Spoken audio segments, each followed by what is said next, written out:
Hi, my name is Misha Calvert, and this is Film on Tape, an audio library of everything that I have learned as a filmmaker. I really hope that this is helpful to you in some way. And if it is, feel free to check out my website, mishacalvert.com. You can see my writing and directing there, and you can also sign up for very occasional emails that I send. All right, on to the show. Today I'm going to answer the question of what do you do when you're in an audition and you're not feeling it? You're not in it. You're not in the scene. You're not focused. You're not present with it. Really great question. It came in from a listener. There's layers of being out of the scene that mean different things. Level one is you want to be in it. You really, really do. But you have some exterior or interior thing going on that is just really ripping your focus away. Like, let's say that you're moving and you were up till 3 a.m. packing and you had to wake up at 8 a.m. and tape and get it sent in by 9 a.m. So you're exhausted, your brain is having trouble focusing, and you're stressed about the move, but you really, really want this audition. So my solution to that would be to do a little emergency focus ritual, whatever formula you have figured out to be able to, in an emergency, whip up you putting your best foot forward. It's going to be different for everybody, but try to figure out what is that ritual that you can have where if you really, really want to show up, but your body or your mind is making it really hard, you can call on that emergency ritual to summon the focus that you're going to need to get to where you want to go. I can tell you mine. I don't know if that's helpful, but when I wake up in the morning, and I could theoretically do this at any time, but I wake up and I do a audio meditation to get me focused and create intentionality for the day. And then while I'm doing that, I kind of let my brain wake up and I clear my mind and get it ready for the task ahead, knowing that my best energy is going to be at the top of my day. And then I drink some very strong tea. So I do use caffeine to get a turbocharge at the first part of my day. And I did this just today. I did not get enough sleep. I had so much to do today. And I woke up absolutely exhausted, woke up too early at 6 a.m., did my little ritual and drank the tea. I drank the tea. And the tea got me through, I would say, like a good 3 to 4 hour work sprint.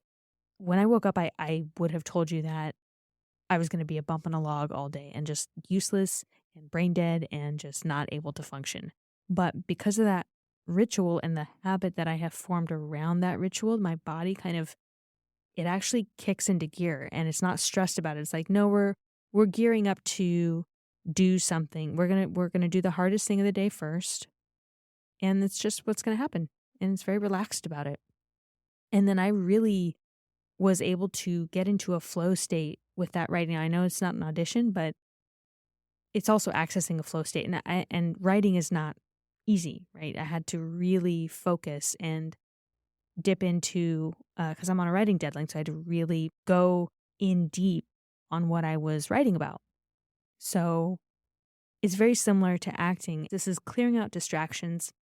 This is not allowing your phone to go off, not to allow anyone to invade your energetic or your physical space, to set really clear boundaries of like, okay, this is me time and I need to go hyper-focus mode because I've got a job to do, literally. So that's one scenario. The other scenario that's a little harder or maybe more nuanced is when you're not in your scene and you also don't really want to be in the scene. Like you can't connect. You can't find a way to connect to either what's happening or the project. And to that, I want to say, if you don't want the audition, don't take it. If it's not interesting material for you, just pass. Use your valuable time and energy on something that does matter. Even on writing a monologue or a scene and then putting that on tape. That might be more valuable than the thing that you really don't want to do. Like, you can just make so much more money doing work that you don't want to do in a different industry. Why do work that you don't want to do in acting? That's a total waste of the whole principle is that you're here because you love it. And if you don't love what you do, go into a much more lucrative field, right? And then just take acting classes on the side, which there is absolutely no shame in that. But if you are not in it because you refuse to get excited by it, what I'll say is that it is your job. It's your job to get excited about the material. It's your job to stretch your empathy to be able to connect to something in the scene. Now, I've seen it happen where an actor gets hung up on the idea of booking the role and the kind of the business aspect of it, and they get so committed to that and to the job aspect of it that they do lose the spark. Book, call back, like get in the room, get the audition, get the callback, book it, publicize it, market it, move on, right? And it becomes this conveyor belt that really can zap the fun out of it if you are not allowing yourself to treat it not like a job, but more like a calling or more like a spiritual experience. I think acting is very spiritual. I think it's a sacred act. You're channeling another person. Can I jump in for 1 second and just tell you that I love coaching people? I've been doing it for over a decade, working with high net worths, executives, a lot of actors, a lot of writer-directors, people looking to activate their creativity. I freaking love it. The thing that I like most about it is that we really, really get results, whether that's bringing in 5 or 6 figures more of income, if it's getting signed by a manager or an agent, if it's booking a Broadway show. I have helped my clients do all of these things. You can find out more at clubvermilion.com, or you can always send me an email at info@clubvermilion.com. I would love to speak to you on the phone about it. You can sign up for a free call. So wherever you want to get to, I would love to help you get there. Okay, back to the show. If you are not connecting to the material and you are having trouble even motivating to want to connect to the material, I would call that most likely a deficit of empathy. You are not allowing yourself to empathize with the character and what's going on. You're probably caring about a result or outcome-oriented eventuality more than the act of being in the moment with the character or the scene for the sacredness in and of itself.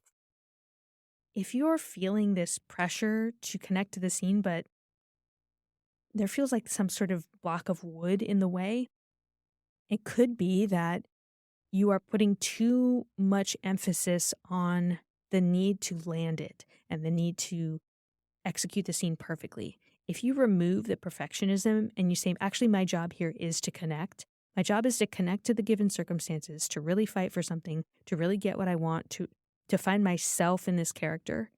It can be bad. It could be wrong. I could do it completely wrong, but I'm going to do it the way that I think it should be done, the truth that I feel in the scene. That removes that block of, oh, well, if I can't do it right, I'm not going to win, or it's not going to matter. It's not going to matter. My view doesn't matter. I'm here to say your view does matter. Your view actually is one of the only things that matter. Your fight in the scene, your love in the scene, right? Your take on this character is what matters. And that's what the casting director wants to see. So that's just another approach of, if you're not feeling in it, deprioritize the need to get it right and reprioritize your truth that you believe belongs in this scene. Relax. Remind yourself, you don't have to do this. No one's making you do this. Not even your manager or your agent. You could say, forget it. I don't want this role anymore. I'm just going to, I'm going to pass on this one and disappoint my manager. And you know what? It's my career. I have that choice. I don't have to do this. Or I could do this badly. I could do this badly. Yeah, sure. Or I could get curious and try to find the Venn diagram where something that I have cared about, something that I do care about, something that does make me feel an emotion intersects with this character or this scene. I can now see where something that I really can get behind that activates me. Oh, I didn't even think about that, but now I see this character has the same problem. They're also dealing with their sibling who doesn't seem to like them, or they also are trying to make something of themselves in business, or no, I'm just telling you guys all my problems. But you get curious enough to give your character the benefit of the doubt. Maybe there is something here that I have in common with this person. And because we all love talking about ourselves, you can probably put your weight behind that thing that you have in common with them. And then you can get up there in front of that camera and you can talk about something that matters to you, which incidentally makes for really good acting.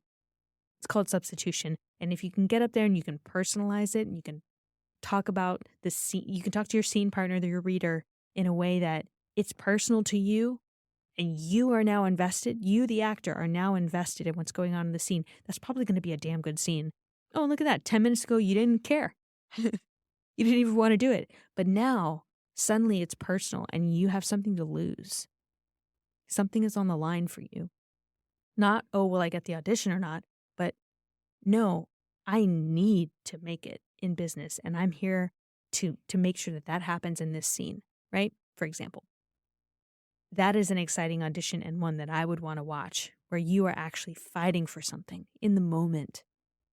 I really hope that this was helpful. It was such a pleasure talking about acting. I could talk about it for years. I have talked about it for years. So, and if you have an audition that you're really proud of and you followed this advice and you were really in it, send it to me. Send me a link on Instagram at Misha Calvert.